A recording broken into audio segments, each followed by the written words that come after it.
नमस्कार। ज्योतिष संसार देखने वाले सभी दर्शकों का मैं पंडित राजन शर्मा हार्दिक अभिनंदन करता हूं। प्रिय दर्शकों, बात आपसे छाया ग्रह राहु की चल रही है। मंगल और राहु इस समय सहोदर का मतलब होता है सह उदर कि एक ही पेट से जन्मे हुए, यानी कि माता के पेट से जन्मे हुए सगे भाई से भी हम श्रापित हो सकते हैं। अगर जन्म पत्री में मंगल राहु के साथ हो, मंगल केतु के साथ हो, मंगल शनि के साथ अंगारक दोष बना रहा हो। आजकल गोचर में मंगल राहु का अंगारक दोष है। इसी कारण डेंगू फीवर से या और कई प्रकार की बीमारियां फैलती जा रही हैं। कारण राहु दूषित पॉल्यूशन फैला रहा है। तो मैंने आपको बता दिया था कि आपको भी सोमपति अमावस यानी कि 15 अक्टूबर के रोज़ जिन जिन की जन्मपत्रियों में दूसरे, पाँचवें, 9वें, 12वें घर में राहु का वास है, अपना उपाय करवाना चाहिए। बात चतुर्थ भाव में राहु, या आप लोग स्वयं देख सकते हैं आप जन्मपत्री के चौथे घर में अगर राहु हो तो क्या प्रभाव होता है। है भूमि का, वाहन का, माता के सुख का, शरीर में देखा जाए तो छाती का, हमारे दिल का, हार्ट का। चौथे भाव में राहु का वास हो, चतुर्थेश खराब हो, चौथे भाव का कारक सूर्य खराब हो तो निश्चित रूप से ही हार्ट अटैक की संभावना, हृदय आघात की संभावना या फेफड़ों में किसी प्रकार की संभावना होती है कि बीमारी लग जाए। चौथा भाव खराब हो जाए तो माता का सुख खराब होता है, भूमि के विवाद पैदा होते हैं और वाहन की प्राप्ति नहीं होती। अगर वाहन की प्राप्ति हो भी जाए तो एक्सीडेंट का सामना करना पड़ सकता है या वाहन के कारण कई प्रकार की मुसीबतों का सामना करना पड़ता है। यूँ चौथे भाव को सुख स्थान कहा है, ज्योतिष ने लग्जरीज का हाउस कहा है कि सुख की प्राप्ति चौथे भाव में होती है। अगर आपके राहु चतुर्थ भाव में है या आपका सिंह लगन है, गोचर में राहु मंगल से खराब है, तो आपको भी अपनी जन्मपत्री का उपाय 15 अक्टूबर सोमपति अमावस के दिन करवाने के लिए रजिस्ट्रेशन करवा लेनी चाहिए। कन्या लगन के लिए तीसरे भाव में आजकल राहु का दोष चल रहा है मंगल के साथ अंगारक। अगर आपकी जन्मपत्री में यूं भी राहु तीसरे घर में है तो भी आप अपनी जन्मपत्री मिला सकते हैं इन बातों के साथ, चाहे लगन कोई भी हो। गोचर में तो कन्या लगन को बता रहा हूं। अगर अकेला राहु भी आपकी पत्री के तीसरे भाव में है तो समझ लीजिए आपको अपने सगे छोटे भाइयों से प्रॉब्लम आ सकती है, कंधों में दर्द हो सकती है, छाती से थोड़ा सा जाएगा ये हिस्सा, कंधों में दर्द हो सकती है, रीढ़ की हड्डी के सबसे ऊपर वाले हिस्से में जो गर्दन जहाँ से शुरू होती है वहाँ पे दर्द पैदा हो सकता है। तीसरे घर में राहु का दोष होने से अपने हम उम्र दोस्तों से धोखा मिल सकता है। तीसरे घर को डिसीजन पावर, पराक्रम स्थान कहा गया है, तो हम कोई गलत फैसला ले सकते हैं। तीसरे घर में राहु वाले को किसी की गवाही नहीं देनी चाहिए, अन्यथा किसी न किसी रोज़ खुद ही जुर्माना भरना पड़ता है। इस बात को नोट रख लें। तो ये बात कन्या लगन वालों के लिए एप्लीकेबल है। अगर आपकी जन्मपत्री में भी ऐसा दोष चल रहा है, अगर आपकी दशा अंतरदशा में भी ऐसे ग्रह की दशा है जो पीड़ित अवस्था में हो, तो आपको भी राहु केतु की शांति के लिए 15 अक्टूबर से पहले निकट एस्ट्रोलॉजर, पंडित, ब्राह्मण जिसके ऊपर भी आपको विश्वास हो, जो आपको पहले से ही जानते हों, उनसे मिलकर आप पूजा की संभावनाएं पैदा कर सकते हैं। तुला लगन वालों के लिए दूसरे भाव में इस समय राहु का वास मंगल के साथ है, थोड़ी सी परेशानी पैदा करेगा धन प्राप्ति के लिए। या यूं भी आप देख लीजिए, अगर आपकी पत्री के दूसरे भाव में राहु है तो धन स्थान कहा जाता है दूसरे घर को, वाणी का स्थान कहा जाता है दूसरे घर को, फैमिली का, कुटुंब का स्थान कहा जाता है दूसरे घर को, आफ्टर मैरिज ससुराल का हाउस भी कहा गया है दूसरे घर को। तो धन, वाणी, कुटुंब, परिवार, ससुराल में राहु खाना नंबर 2 में बैठ जाए तो परेशानी पैदा करता है। धन की चोरी होना, धन का नाश होना, सोना गुम जाना, क्योंकि दूसरा घर मैंने आपको बताया था बृहस्पति कारक स्थान है, 2, 5, 9, 12 बृहस्पति की चीज़ का लॉस करवा देता है, पति सुख खराब करवा देता है। दांत भी बने गए हैं सेकंड हाउस, दांत काले हो जाते हैं, किसी न किसी प्रकार से दांत में दर्द हो जाना, कीड़ा लग जाना, चोट या एक्सीडेंट के कारण दांत टूट जाना, मुक्का पड़ने से दांत टूट जाना, कोई कारण बन सकता है। राहु खाना नंबर 2 मुख की ब्यूटी खराब करता है, वाणी में भी गंदी और भद्दी गालियां निकाल सकता है आदमी। राहु खाना नंबर 2 वाला नशा करने का भी आदी हो सकता है, राहु को नशा भी माना गया है। दूसरे घर में राहु का प्रभाव हो, द्वितीयेश राहु या केतु या त्रिक स्थानों में खराब हो तो समझ लीजिए नशे की आदत और गंदी जुबान की आदत होती है इंसान को।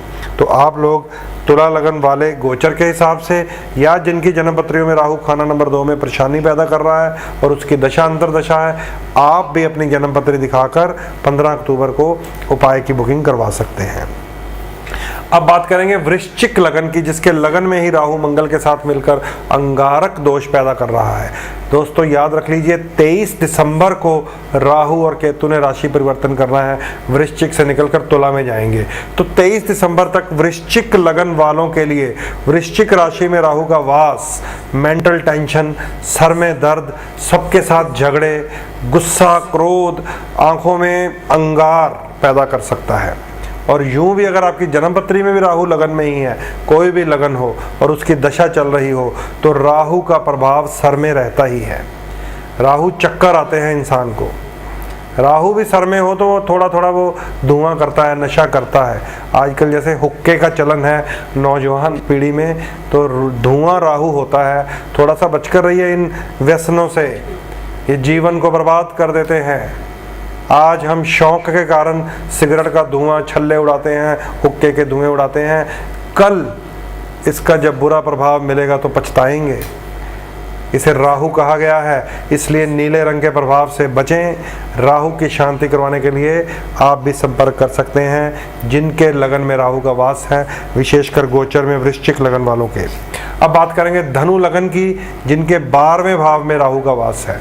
12वें भाव को जेल की यात्रा कहा गया है, 12वें भाव को हॉस्पिटल की यात्रा कहा गया है, नुकसान, हानि, खर्चा कहा गया है। 12वें भाव को शयन सुख यानी कि बेडरूम में मिलने वाला सुख भी 12वें भाव को कहा गया है।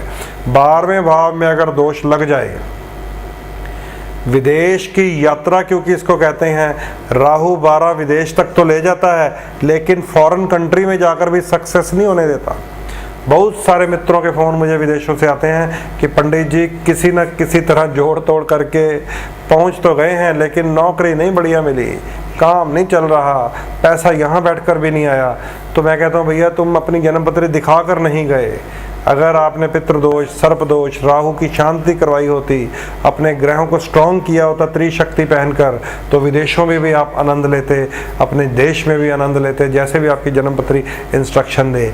लेकिन 12वें घर का राहु जेल की यात्रा करवा देता है, हॉस्पिटल की यात्रा करवा देता है, परेशानी भरे खर्चे करवा देता है, धन का नाश करवा देता है। यहाँ पर बैठा हुआ राहु भी तलाक का कारण होता है, क्योंकि बेडरूम प्लेयर्स को खराब करता है, पति पत्नी के बीच में अतरंग संबंधों को ये राहु खराब कर सकता है। तो नोट कर लीजिए, अभी धनु लगन वालों के लिए ये 12वें घर का गोचर है, या जन्म पत्री में भी अगर 12वें घर में आपके राहु है तो अपने पारिवारिक जीवन को बचाने के लिए, सेहत बचाने के लिए, विदेश में जाकर सेटल होने के लिए राहु शांति अवश्य कराएं अमावस्या के रोज। मकर लगन की बात करें तो आपके 11वें भाव में राहु मंगल के साथ इस समय अंगार दोष बना रहा है।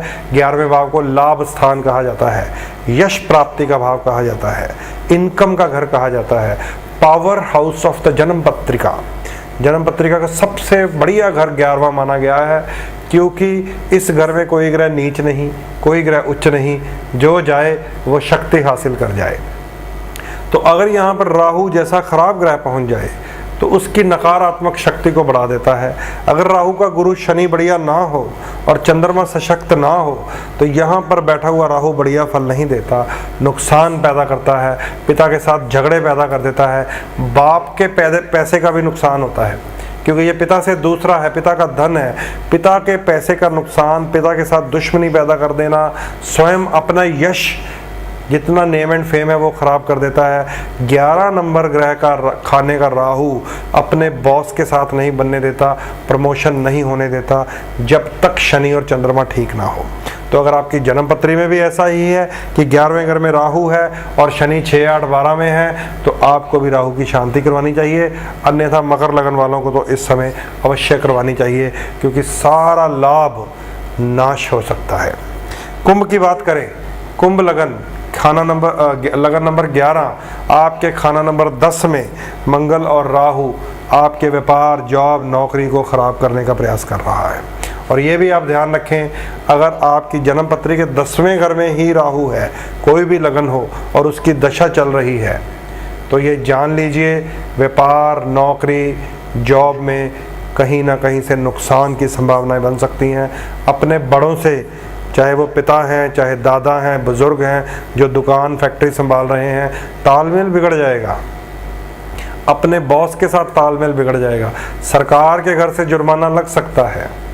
व्यापारिक परेशानियां आ सकती हैं, नौकरी जाने का भी डर हो जाता है। तो कुंभ लगन वालों को 10वें भाव में इस समय मंगल राहु का विस्फोटक अंगारक चल रहा है, और यूं भी अगर आपके 10वें भाव में राहु है, उसकी दशा एप्लीकेबल है, तो आपको भी 15 अक्टूबर से पहले पहले अपनी जन्म पत्री दिखाकर रजिस्ट्रेशन करवानी चाहिए।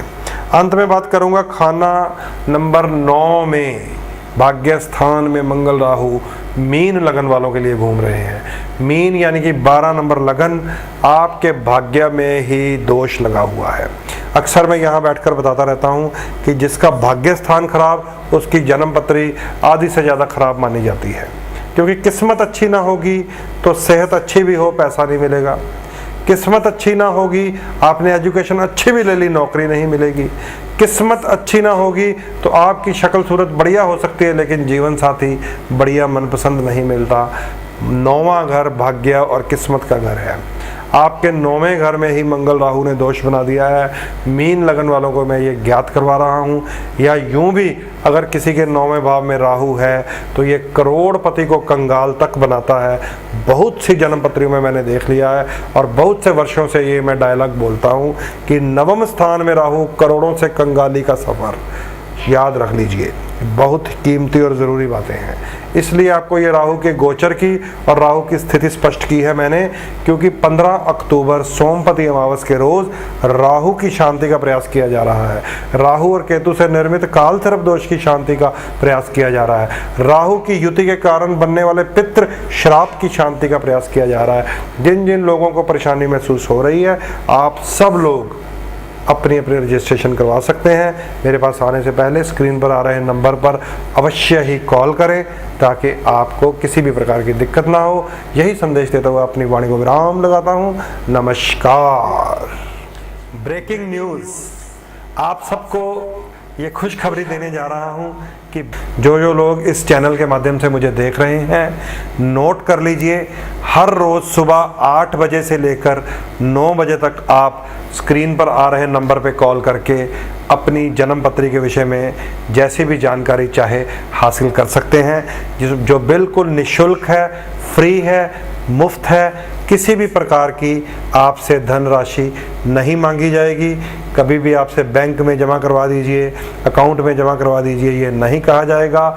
हर रोज़ सुबह 8 बजे से लेकर 9 बजे तक 1 घंटा आप लोगों को निःशुल्क फ़ोन के ऊपर आपकी जन्म पत्री का विवेचन दिया जाएगा। धन्यवाद।